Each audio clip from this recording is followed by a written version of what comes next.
Hello everybody, welcome back to my channel. My name is Becca and this is my channel where I talk about all the houseplant things. Today we are doing some plant chores. We are also answering some anonymous questions and we are going to be making lunch with Green Chef, who is a sponsor of this video. So hope that you're excited for the ride ahead. This is gonna be a lot of fun. First of all, I asked you guys to ask me anonymous questions through the Not Gonna Lie app, NGL, on Instagram. I feel like so old that I just said that sentence. Whatever.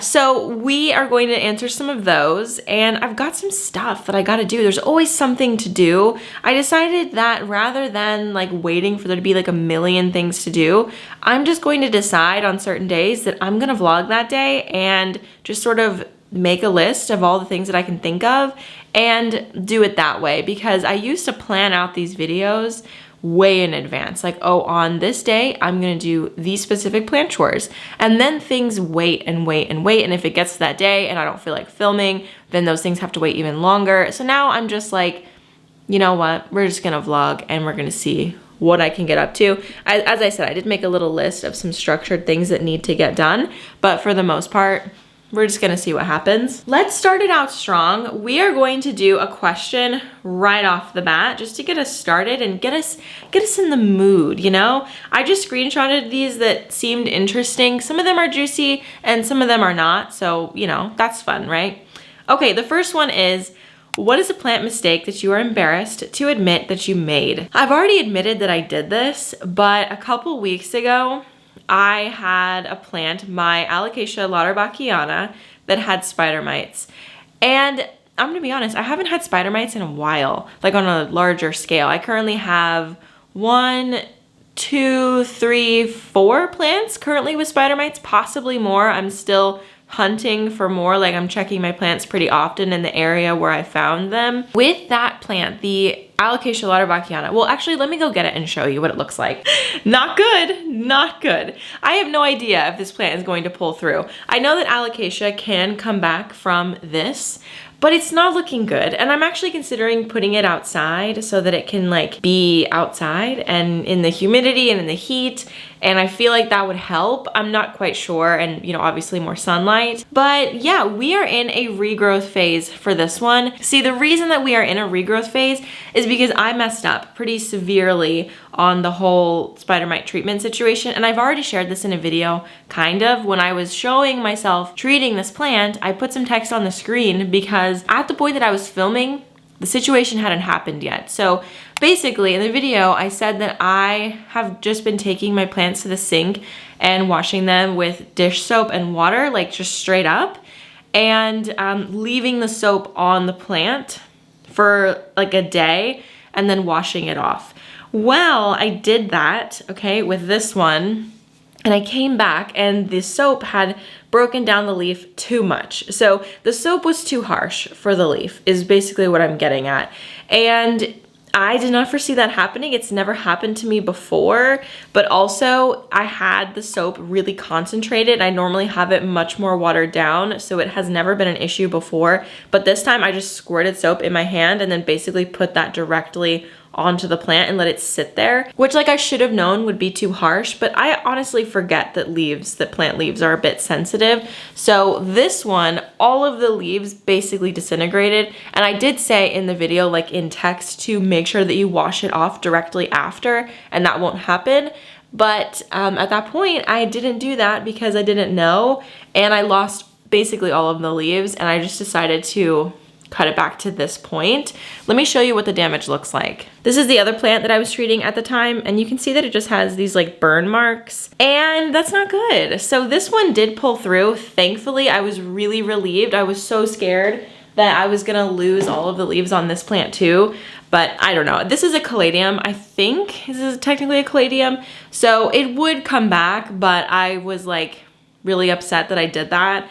So anyway, it doesn't look like this has spider mites anymore. I think we have successfully eradicated the problem. I will be coming back with like a flashlight just to double check, but I think that we're good on this one. Thankfully, after a couple weeks of spraying it with 7, which I'm still using, by the way. I'm still spraying this around for a little update on that. But yeah, it's embarrassing when you give bad advice online, and like, I've never ever claimed to be a botanist, a horticulturalist, a plant expert.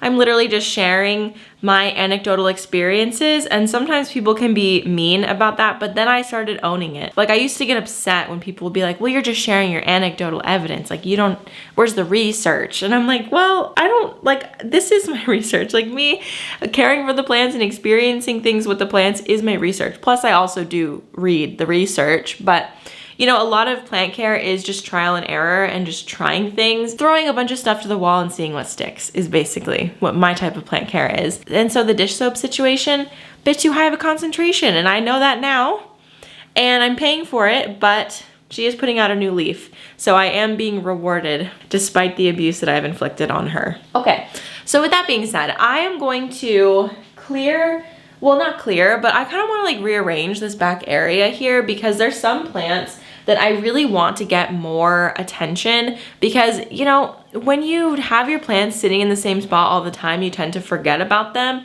And so I kind of just want to rearrange things so that I remember that certain plants exist, or just so that my love for that plant is like reinvigorated. You know what I mean?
Okay, so I fixed up this back area and I feel like it looks so much better. I was just wiping it down and getting all the excess soil off because soil does fall from up here. Not as often as I thought, but it happens, you know, when you have soil, it gets places.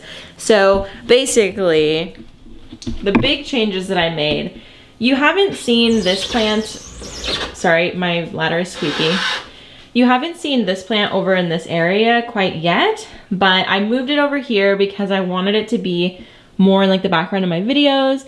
Plus it has spider mites, so I didn't want it to be like super close to other things. And although it might seem like it's super close to other things, it's not actually touching another plant. Like this linearis is not touching it. It's not touching this anthurium. Like it's just in its own little island. And I would say if you are trying to not spread spider mites throughout your home or just pests in general, don't let your plants touch each other. And I really needed to do some spreading out in this area because there was a lot of things that were touching each other, and I can't have that. I mean, you know, this is touching each other. This is slightly touching, but you know, it's really not like mashed together. So anyway, 69686 is back there. My El Choco is here, Frosted Heart. I have like 3 variegated monsteras all right here. My Thai is actually putting out a new leaf, which looks like it has a really big cream section. So that'll be exciting. Although I am kind of sad because I don't want it to do this, which I know that it will eventually, but new leaf on this one is like fully hardened off and she's like totally done. I'm waiting for her to put out another one. I can feel sort of the tip of another leaf coming out, but as soon as this hits the top of the wood piece, I'm going to chop and prop and then plant it back into the pot because I don't want it to be any taller than this. That's probably like 3.5 or 4 feet tall. So I just don't want it to get any bigger than that. So I'm just gonna chop and prop and just make it fuller. That's basically the changes that I made. And what I do for the pots is I just zigzag them so you can see the formation. And that helps keep things spaced out. And this bench is like totally full, like it can't take any more plants. I did remove a plant from there and I'm probably gonna put it in another room because I don't really care about the plant all that much. So we're just gonna put it somewhere else and maybe consider giving it away. But anyway, I think after that, it is time for a little bit of lunch. So let's go have lunch. Let's make a yummy lunch with Green Chef. So if you haven't heard of them before, Green Chef is a CCOF certified organic company and they deliver balanced meals right to your door.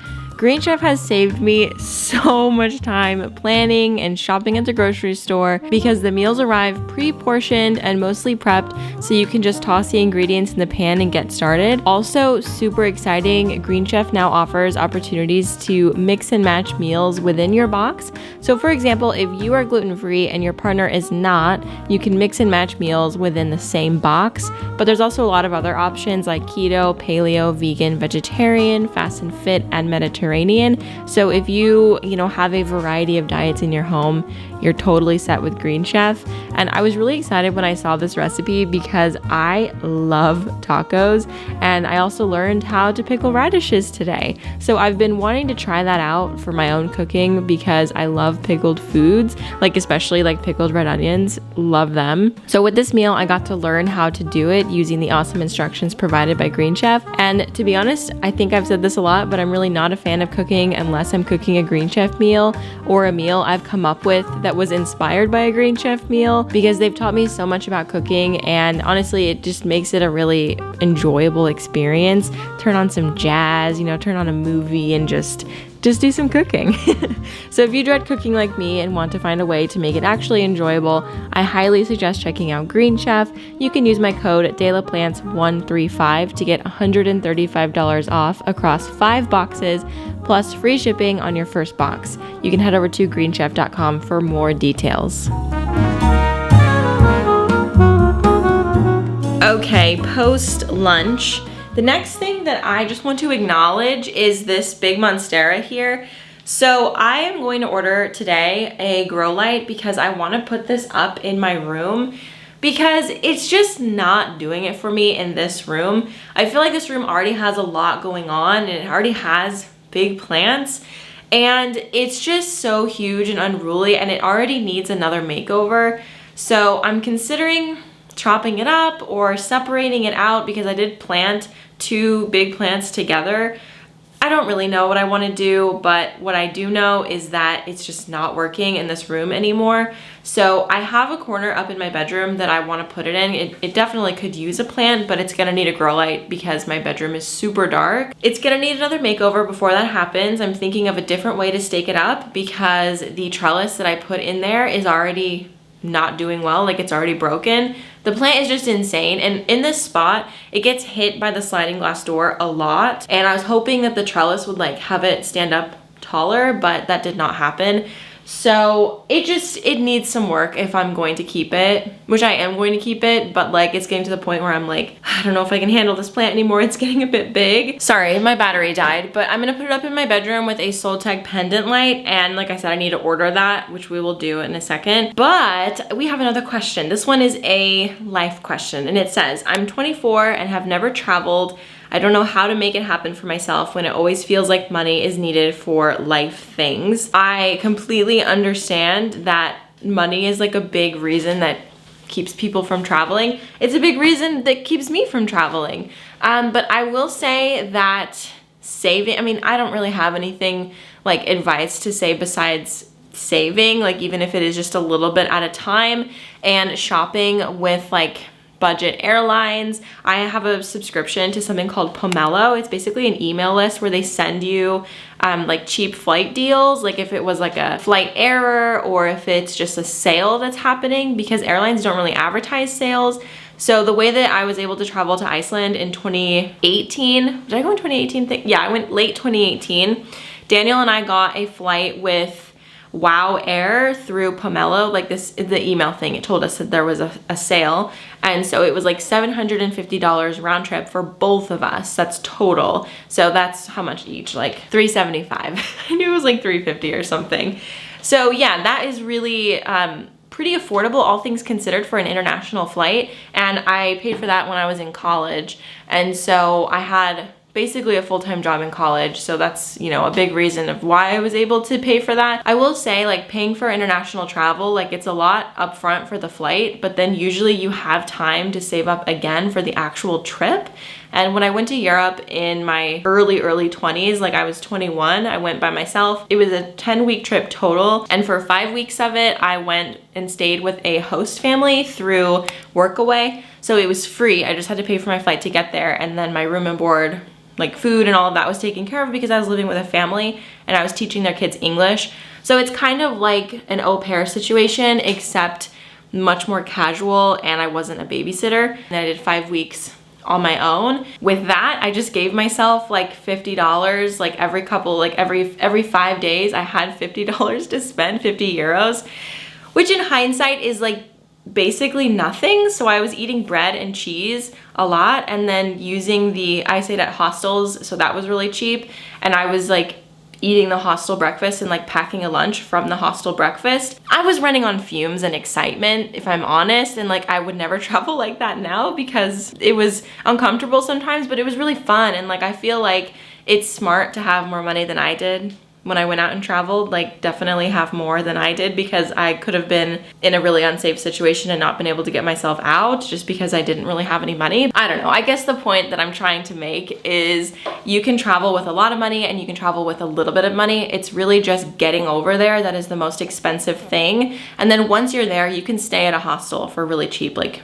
20, 30 bucks a night in like an all girls room or an all boys room or a, you know, multi-gender room, whatever you're comfortable with. I normally did like all girls rooms just for safety. And then when you're there, it's kind of like paying for food when you're home. You know, it's like there's a ton of free stuff to do at places, and then your main expense is really just food, which you would have already been paying for to begin with. You know what I mean? So there's definitely ways to travel on a budget, and I completely understand feeling like money is holding you back, because money holds me back currently because I have adult expenses and like things in my life. But we have a travel savings fund that we basically put money in like every month, and it's just for travel. We don't touch it for anything else. But yeah, since travel is important to us, we make sure to prioritize that in our finances, in our financial planning. So however much you're able to save a month, do that. Okay, so that was a bit of a long-winded answer. I hope that was okay. So now I need to empty out my plant-a-potty, which I typically just take out to the front area here and water my hydrangea and stuff so that they can just have some extra water, because they love water.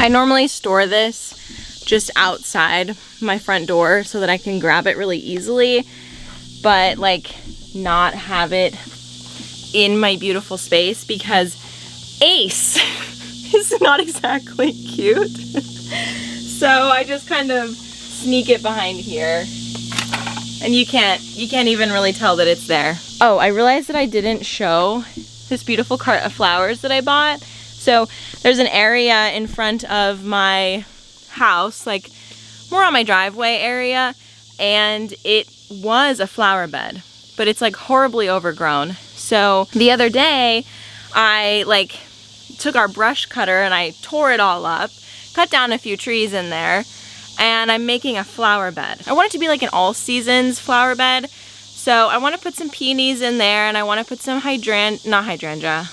peonies. What are these called? Hibiscus. Sorry, different H plant. I wanted to put some hibiscus out there because like I wanted a late summer bloom, and so these hardy hibiscus are a really great late summer bloom. I have like a dark foliage one and a green foliage one, and then I have some cone flowers. So I'm pretty excited. These hibiscus look so good. I'm absolutely in love. And then in that shopping day, I also bought some shade plants. I bought some Lyrope and Brunera, which is what this is. This is Lyrope, this is Brunera. Lyrope has like really cute purple blooms. I think it's so cute. And then the Brunera looks rough right now, but it's really, really beautiful, and it's just the end of the season, and I think it just got a little sunburned at the store. So I'm gonna be planting those like in this area where this bench is. I bought some flagstones to do like a stepping stone situation out to this gate. And I'm gonna plant some shade plants right there. I think it's gonna be really nice. I'll probably do that this week because it's actually not that hot right now. Like, it's like 85 degrees, but I'm from Arizona, so I am like living for 85 degrees right now. Plus it's been so hot. Like, I don't even need to share that because I think it's been hot everywhere. Let's go inside. But yeah, it's been like basically unbearably hot, and I have not been able to do much outside, but on days where it's like overcast, which this week I think it's gonna be overcast a few times, and like in the 80s, I am living for that. So anyway, now I need to check on the plants that currently have spider mites and spray them again, and just sort of like look around at the collection and make sure that nobody else has spider mites. I don't think that anything does. In my recent searches, I didn't find anything, but it's always good to check when you find spider mites to keep checking. Sorry, there was lint on the mic. It's always good to keep checking because they can pop out like days after you check because of their life cycle. You know, they could be in the egg stage, and then, or they've like moved from one leaf to another if your leaves were touching. Just make sure that you're checking like a lot after you find spider mites. I was really loving the idea of this plant for a little while there, and now I think I'm not into it anymore. I don't know. But let's check how she's doing with her spider mite infestation. And while I do this, let's answer a question. Okay, this is a quick one. Will you ever come back to Chicago for a meetup? I was too anxious to go to your book signing at Plant Shop Chicago, and I regret it all the time. Okay, yes, I am going back to Chicago in August, and it is currently August. I think it's at the end of August I'm going back. Daniel is doing a mud run. So he actually pranked me and told me that he signed me up too, and I was really mad at him because I don't like running, and like he showed me the GoPro footage of the mud run that he did like a couple months ago, and I was like, I'm not doing this. And he's like, the ticket's so expensive, like you need to. Anyway, long story short, it was a prank. He didn't actually sign me up. He's just going with his friend, and it's in Chicago, and like Nicole lives in Chicago, so I'm gonna go. So I will be posting about that on my Instagram when that comes closer. But yeah, I will be back. Let's do another one, which by the way, I didn't see any spider mites, but that doesn't mean that I'm done spraying. Like I'm still gonna spray it probably 2 more times just in case, but like it looks very clean. And I feel like spider mites really love new growth, and the new growth looks spider mite free, but look at this leaf, like it's kind of deformed. If you ever see new growth coming out like this, like not how it should be, like this leaf came out beautiful and perfect, and then this came out and I was like, uh-oh, something's going on. That's usually a good indication that something is going on, especially with the flat mite situation with the Hoyas. Like if your Hoyas are suddenly like not holding on to their new growth, they are suddenly putting out like really crinkly growth, check for flat mites. Okay, this other question says, what camera would you recommend for someone starting out on YouTube? And the camera that I'm currently using is the Canon M50. And I really suggest it if you're wanting to do the camera route. I think it's great. It's been really awesome for me. I am the opposite of a camera tech person. Like, I don't care. I mean, I do. This is my job. I want to care. But at the end of the day, like, I'm not going to spend hours and hours researching, like, what camera is going to be best for me. So what I did was I have a YouTuber that I watch, and, like, I just like the way that her videos look. So I found out what camera she used, and I bought it. That's basically it. And the lens that it comes with is the kit lens. I filmed a lot of videos on the kit lens for a long time, and it's really a nice lens. Like usually the kit lens, the lens that the camera comes with is not as good, but I think it's really nice, and it's great for sit-down videos, it's great for vlogging, but eventually I did get this like wide angle lens. So the other lens, the kit lens, would probably only do like this wide, but this is a wide angle lens, so it just pulls in more. And then I have a more like detail lens for like up close photos and sit down videos where I want to have like a really blurry background. I have a lens for that too, which you totally don't need to do if you're just starting out. But I will say, if you're just starting out and like the whole camera situation is a reason why you are procrastinating starting, just start filming on your phone. Like most modern phones look really good and you can edit on iMovie, you can edit on an app on your phone, just depending on what phone you have. Like there's different apps available to you based on your app store. But definitely like don't let the camera situation be the reason you don't start YouTube or start making videos. Like Instagram Reels, TikTok makes it so easy to make like fast video content, and I really suggest you start doing that. I don't know if YouTube is gonna be around like and super popular for much longer. Like I honestly don't know what the future of YouTube looks like, which is a little bit stressful like career-wise, but you just gotta roll with it. But if you're wanting to get into video content, I think doing Instagram Reels or TikTok is like probably better than starting YouTube. But also, do you guys hear that crackling? I feel like a leaf is like starting to open up. Did you hear that? I don't know if my camera would have picked that up. I think I just heard what it sounds like when a leaf opens.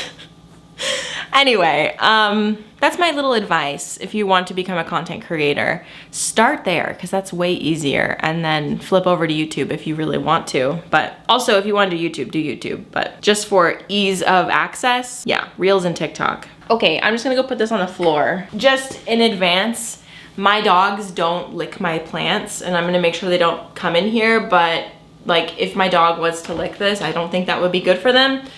So since the plant was just sprayed and it's on the ground, I'm just gonna make sure they don't come in here. Or if they do come in here, I'm gonna make sure that they don't get near the plant. Okay, next up, look at this leaf. I was really hoping that all of the new leaves that came out would be this size, but the next one that came out was this one. And like it's big, but it's not this big. And I feel like this leaf happened because it got like really hot in this room and it was super humid. And so it was just like thriving in a little jungle environment. And then we came home and then like turned on the air conditioning, so it's like not in the jungle anymore. Okay, on the plant tube or like plant content creator situation, I feel like people always ask me if there's any plant creators that I don't like. And like, just to be honest, like I feel like the most adult answer is to say like, of course, there's people online, people in life everywhere that you're not gonna jive with 100%.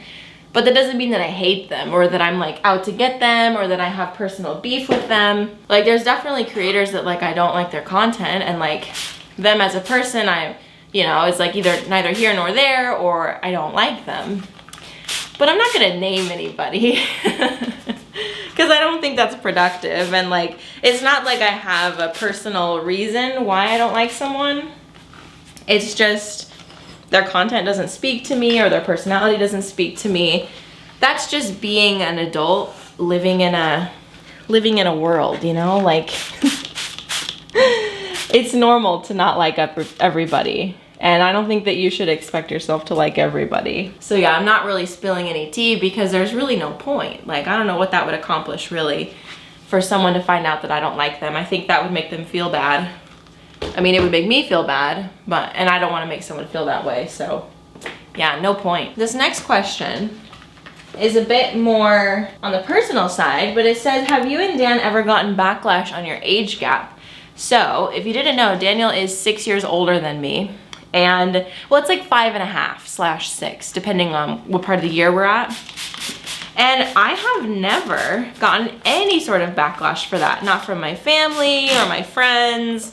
Nothing. In our day-to-day life, our age gap really doesn't, like, we don't feel that we're that far apart, and I feel like 6 years is not that far apart. My parents are 8 years apart, so I'm kind of used to age gap situations. I have typically dated men that were at least a few years older than me. I've only ever been in a serious relationship with someone who was my age one time before, and we were in high school. So pretty much any serious relationship I've had, they were older than me. Dan is the biggest age gap I've ever had, but I really don't feel the difference between us that often. Like the only time that it really came up a lot was when we first met, because I was in college and he had been in his career for a long time at that point. You saying this is the first time I think anyone has ever even, well, I'm sure my friends have acknowledged the age gap, but I don't think I've ever had a discussion about it with anybody because it just never felt weird. I don't know.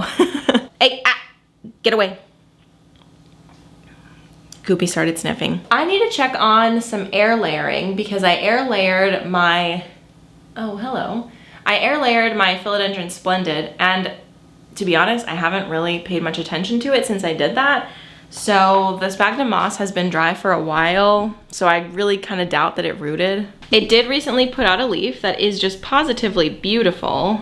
It is right here, and it's outgrowing the window. So the leaf like didn't know where to go. So I feel like I really need to get this under control pretty quickly.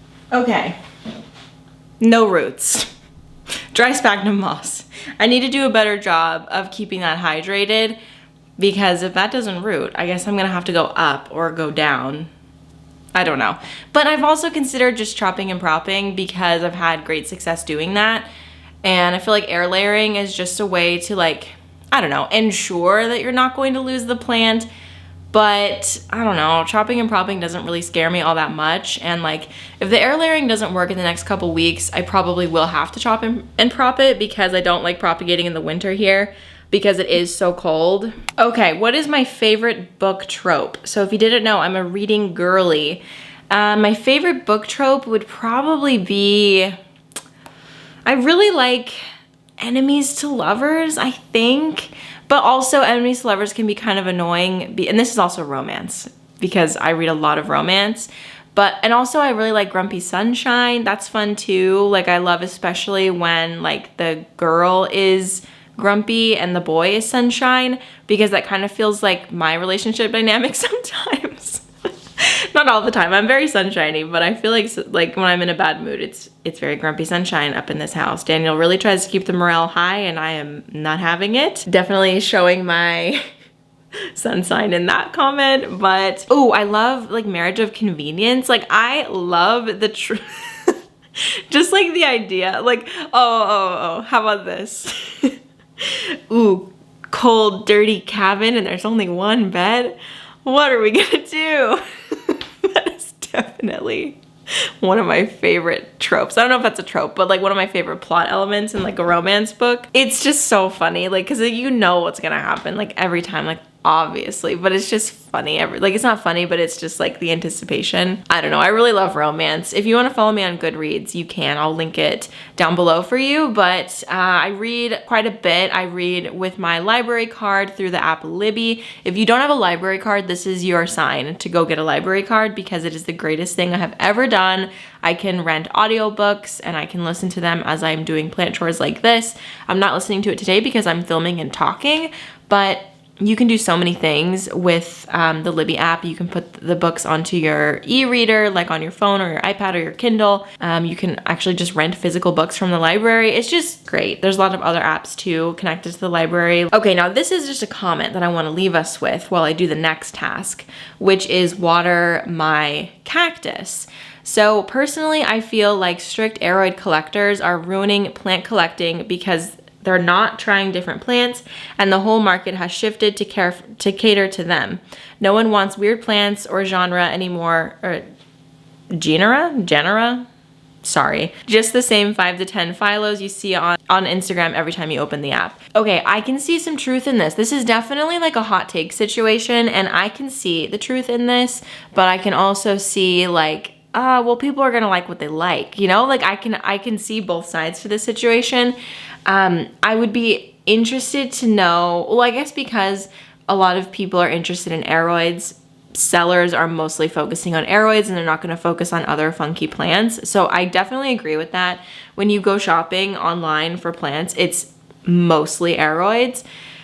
And I can see if you're not into aroids, that might be kind of annoying. Like if you like Hoyas more, or if you just like anything else, it's going to be a lot harder to find those things. And it is true that when a type of plant is popularized, it becomes, like most of the time, easier to access and the price will go down eventually. But if it's still like an unknown plant, the price will probably remain because there's no reason to like change it or make it more accessible, or there's not a lot of people collecting it and chopping and propping it and sharing it. I would love to hear what you guys think in the comments below. Okay, so this next question I've never been asked before, so I'm excited about it. It says, do you still have the excitement that you had back when you started collecting plants? And while I answer that, I'm going to water my flower cart that I showed you guys earlier. Pretty much the answer, in short, is no. But that doesn't mean that I don't love houseplants. It just means that my love for them has changed. Like, when I first started collecting houseplants, my love for them was more of like an obsession, and it felt kind of unhealthy how much I loved them or like how obsessed I was. So I don't know if that was really love. It was more like infatuation. Now, what I feel from my houseplants is just like a general appreciation. Now I feel like I love them, but before I feel like it was, yeah, an infatuation. And I appreciate them for what they are. I'm not expecting them to change for me or like be something that they're not for me. Like, I understand that certain houseplants deserve certain care, and if I can't give them that care, then I shouldn't have them. And like when I first started collecting houseplants, I definitely did not have that mindset. Like, I was very much like, oh, this is the plant that I want and it needs to work because I like it and I want it. And I wasn't really thinking about what the plants need. And this is like a really great relationship parallel. Like the difference between like infatuation and love. Like when you truly love something, you are willing to let it go and or exist in the way that it needs to exist rather than the way that you want it to exist. So no, it's not the same, but it is more mature and more understanding and much better. I like it like how I have it right now, so much more than in the beginning.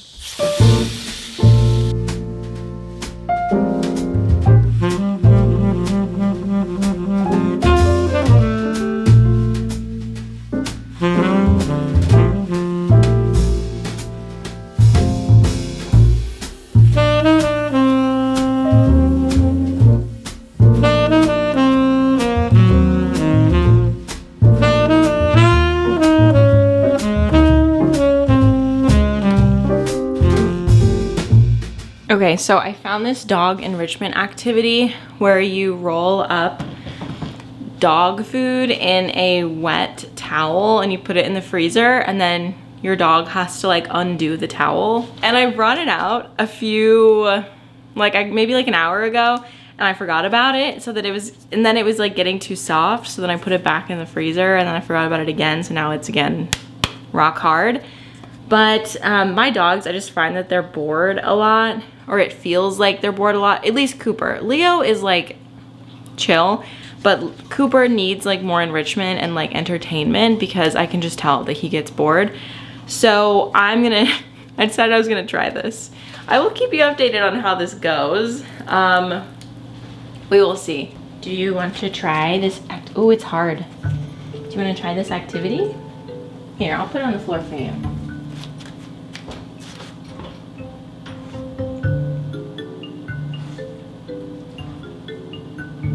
Okay. Like, I don't know if they can smell their food in there. I'll keep you updated. Who knows?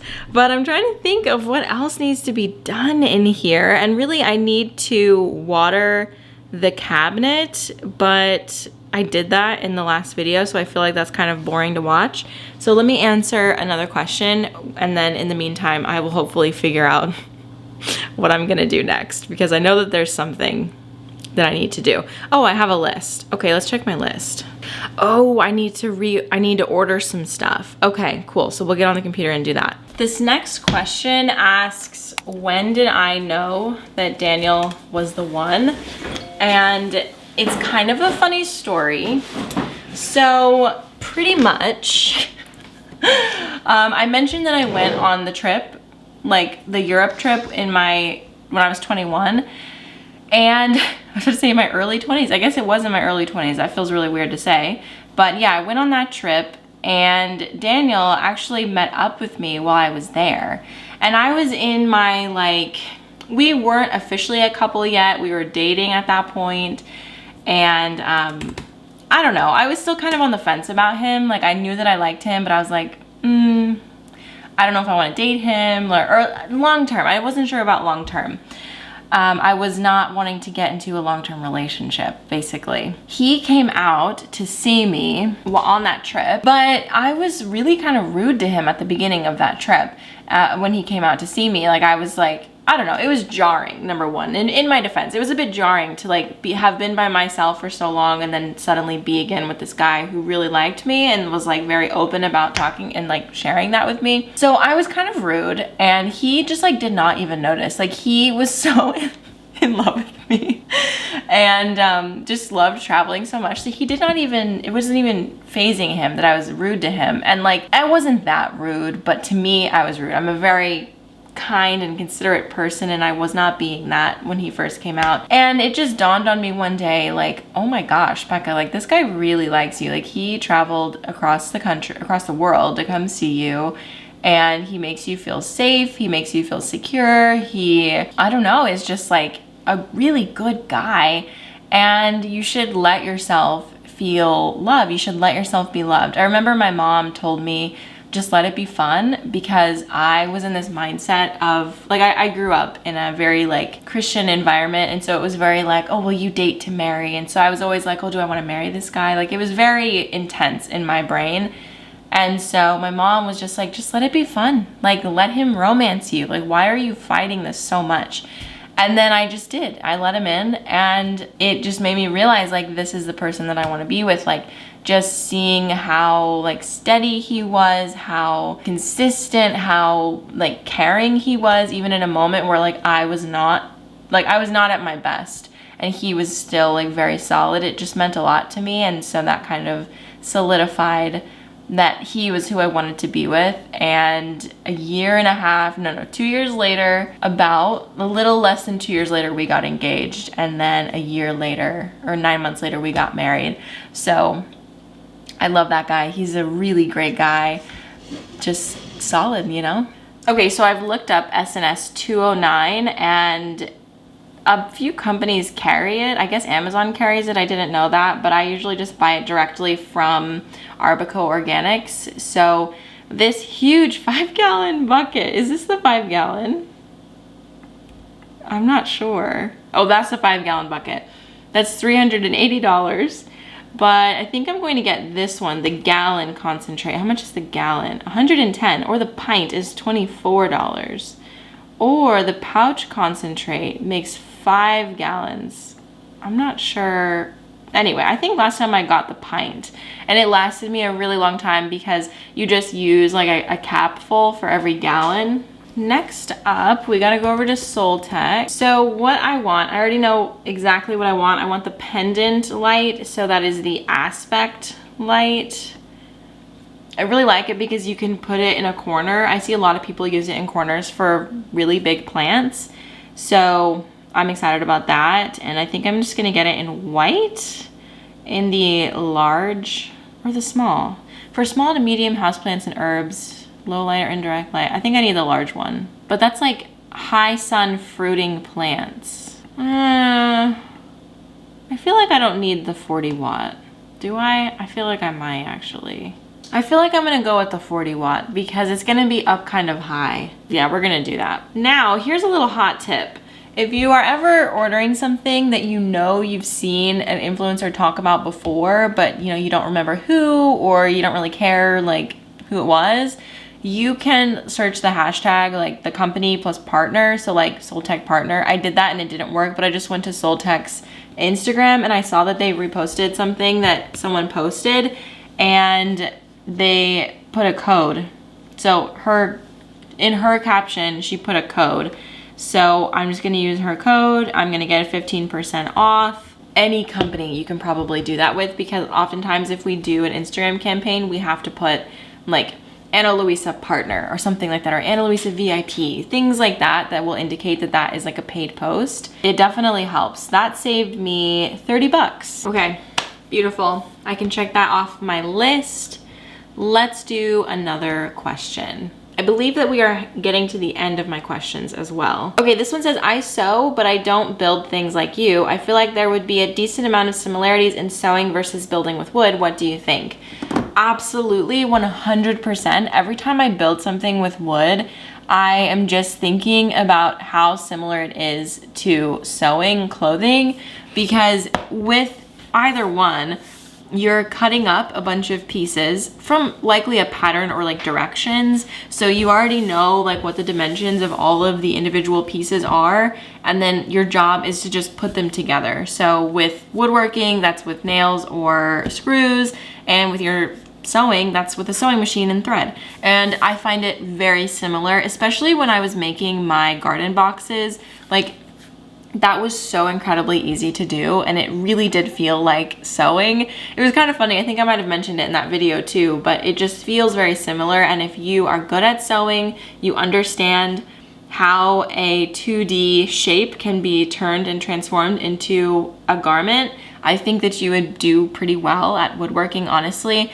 And when it comes to woodworking or sewing, you just need to dive in and try it and like do small things to start, but you could really do some pretty big things without a lot of tools or skills, and it's honestly quite easy.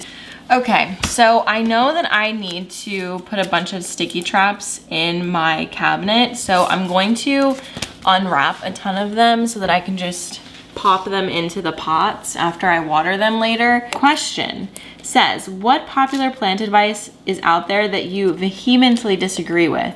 Something spicier than misting, please. Okay, if we're getting spicy, here is something that I am so passionate about. It's almost a little bit embarrassing, but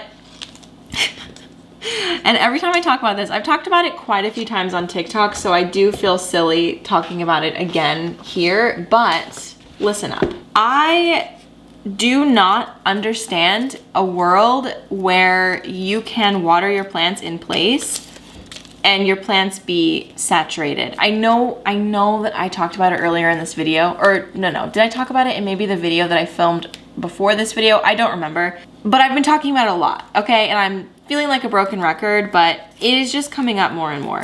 So the other day, I tried to water a plant in place on my little bench here. It immediately overflowed, immediately, and I barely put any water in it. And like, I was gonna come back. Like, if I was normally watering that plant like over a plantipotty or something, I would have like filled up the plant like at least 3 more times before I would have been done watering it. And the saucer filled up just with my initial pour. And I was like, okay, no.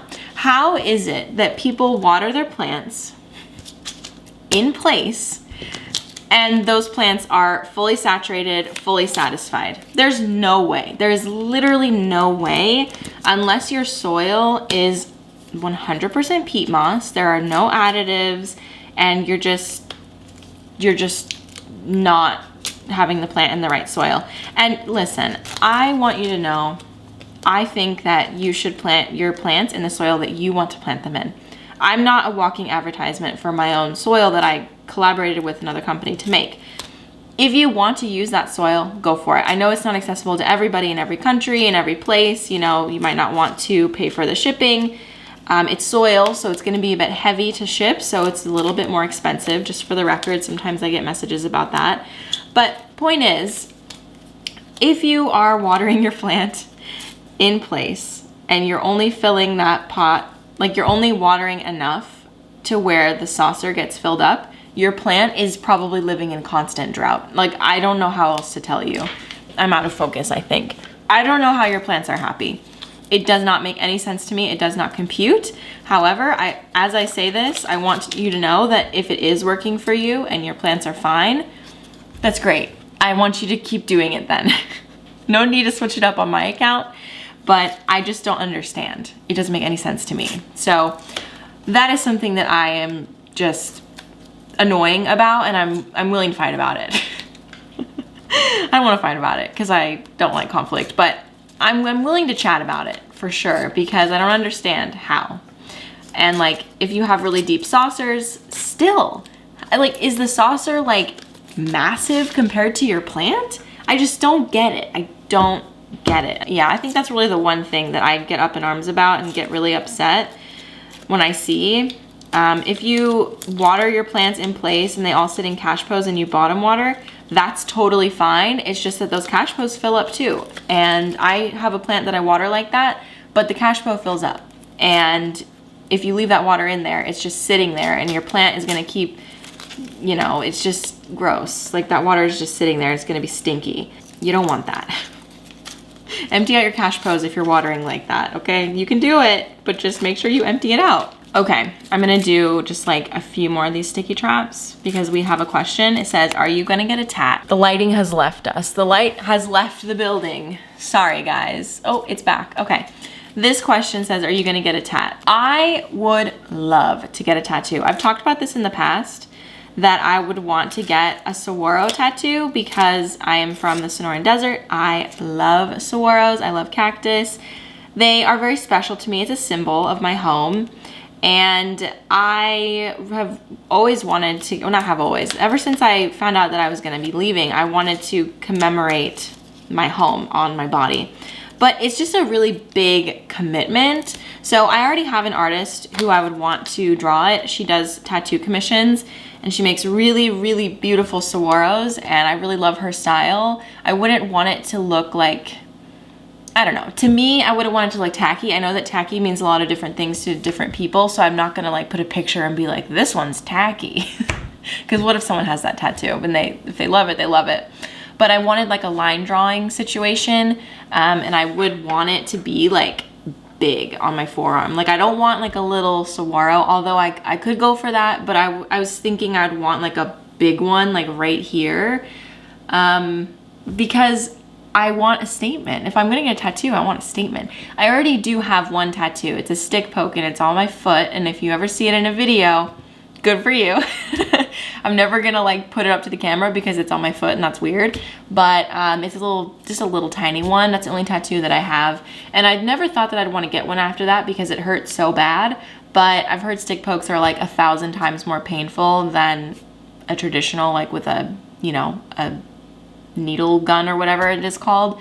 So I've considered it a lot. I've actually considered just commissioning her to draw me one so I'd have it whenever I'm ready, because what if one day she stops doing commissions and then I'm out of luck, because she's really the only artist that I found that I really liked, and I'd have to like take her work to another artist and be like, can you recreate this? And I feel like that's shady.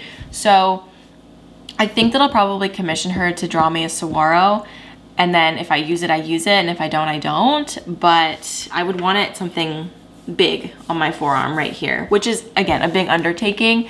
And I wouldn't want the line work. Like I've heard that like line work can look really bad, like no shading, and I don't know if I'd want shading. Like it's just a whole thing. I don't know that much about tattoos, so I need to do more research, but I would definitely get one. And like Dan doesn't care, he thinks they're cool, so it'd be fine. Oh, I just tripped over the frozen thing. Update, they haven't touched it. I don't think they'd understand what it is. So I don't know if this was a fail, but I think it was. Okay, the last thing that I want to do, and there's a few more questions that I wanted to get through. I have some plants that just need to be disposed of. So I'm gonna take them out to my compost because I have a compost now, I can do that. But this question is, if you could change one thing about your life or yourself, what would you choose? This is hard because in general, I do like myself. I have to say, like, I'm comfortable with who I am and I've grown to like myself as time has gone on. But if there's anything, I think that I wish that I was a little bit more, I am a big head in the clouds person, which isn't necessarily a bad thing, but I have a tendency to romanticize the past more than I should. Like, you know, when you look at the past with rose-colored glasses, and I have a tendency to break my own heart, or I don't know, just like I feel things really deeply, and I wish that I was a little bit better about reining that in. And with therapy, I've gotten a lot better, but it sounds like a sweet thing, like, oh, she feels things deeply, but it's kind of toxic sometimes, and I do wish that I was better. But again, I have been going through therapy before to work on that and sort of regulate my emotions, because I was very up or I was very down. And so through therapy and like just self-work and mindfulness, I've been able to find like a little bit of an equilibrium, and it's something that I have to constantly work on. and it's not just natural, and I kind of am sad about that, so I would definitely change that. And the other thing is, I feel like it would have been so cool to be born in like, I don't know, a little village in like, I don't know, a little village in like Scandinavia, or you know, these little things like, oh, what would it have been like to grow up in this place or this place? Like there's things like that that I think about all the time. Like what would my life be like if I was born in another country, if I was born whatever, like my same family, I love my family, but just if we lived somewhere else, I always wonder about that, especially recently. We are saying goodbye to this. I know that it's still alive, but I'm over it. I can't. I love it. I would probably rebuy that plant, but I can't. I can't do it anymore. It hasn't been doing well for a while and it's really ugly and I'm over it. So we're gonna toss that one. This was one of those really big pothos cuttings that somebody sent me from Florida. And I've had it for a super long time. I wanna say a year, but it's like big time rotted and I kind of like forgot about it up on a shelf for a long time. And it just looks terrible. So we're gonna toss it. Okay, and I think that this speaks for itself. This was a zigzag cactus and I've found others in person recently and this is dead. It's been dead for a long time. So we are going to toss this. Somebody asked, where do I find the energy to do plants when I'm not feeling it? And to be honest, we just saw me throw away some plants and that's proof that I had lapses in plant care and just noticing that my plants needed something. What do I do when I don't want to care for my plants? Simply, I don't. I don't want to force myself to do plant care if I'm really not feeling it, because it's not often that I'll go weeks and weeks and weeks not wanting to do plant care. I usually will want to do plant care again at least in a couple of days, and most houseplants will be fine if they have just a couple days extra without water. You might lose a few leaves, but it's really not going to be the end of the world for the plant. And if it does die and it is the end of the world for that plant, I don't find that to be the saddest loss, because that just means that the plant wasn't as suitable for my lifestyle. And I'm okay to let it go. So it does stink sometimes, but at the end of the day, I can only do so much, and there are definitely days when I'm not feeling it. And I think the worst thing that I can do in those moments is force myself to do plant care anyway, because then I just end up not liking plants, and I don't want to feel that way.